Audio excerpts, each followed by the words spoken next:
Friends, we are back in the beautiful Georgetown community of Nolina, this time checking out a beautiful Westin home. This is their model home, and I'm interested, we're gonna keep this super brief on the front end because I want this to kind of speak for itself. What you get here is a ton of attention to detail, a lot of design that you don't necessarily get in these production built homes in terms of just aesthetic that is really, really interesting. They put some design elements, super tall ceilings, the rotundas. You're gonna see a lot of what I'm talking about, circular staircase, some really cool stuff that makes these homes stand out. The trade-off is the square footage. On this particular plan now, Westin has really large homes where you can get almost a custom feel because of some of the design stuff that they do.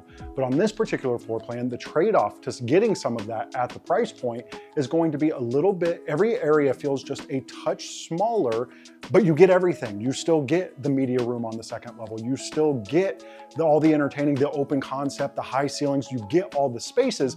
They're all just a little bit scaled back so you can get them plus the design. So I'm interested to see what you'll think about this floor plan. It's a little bit different approach, but from a builder who gets a ton right and aesthetically really hard to argue with what they're doing. So I'm curious what you'll think of this floor plan. Once again, I am JW Raider. I am passionate about a real estate experience that is tailored to you. If I can ever be a resource, I want you to reach out and I want you to let me know. Drop a comment below. What area, what neighborhood, what community builder do you want me to see cover next? Happy to do it.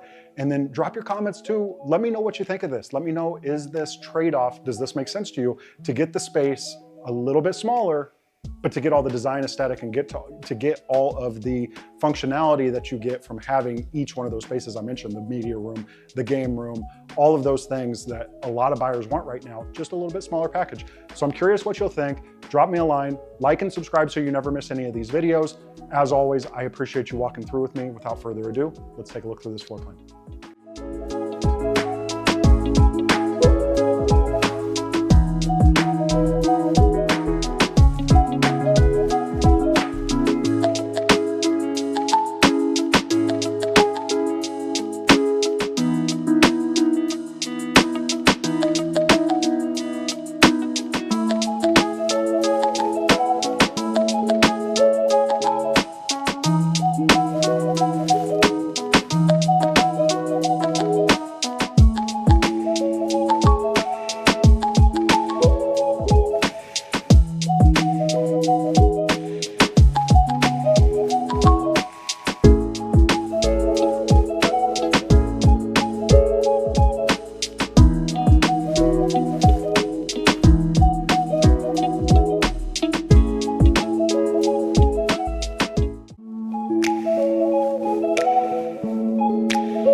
All right, friends, there you have it. And it was only right that in my goodbye video here, I had this incredible staircase, because I think in the Westin plans, these two-story plans, that's the star of the show. I'm sure having watched the video, you'll agree. I wanna know, what did you think? Does this floor plan make sense? Do you like it? Do you like how, did you see where I was coming from with the main areas being just a little bit scaled down? I still think super functional, just a little bit scaled back, but you get everything else and at a price point that's really tough to argue with when you compare it to what other custom builders who put this type of design in, what they're charging for similar square footages. So I think this is super interesting. Again, we're in Nolina, we're in Georgetown, so super sought after area. I'm curious though, what do you think? Let me know, drop me a line, let me know in the comments, or as always, you can hit me up right here. There's my phone information, my email, whatever is easiest for you. If I can be a resource, that's what I try to do. Let me know, always happy to help. Until next time.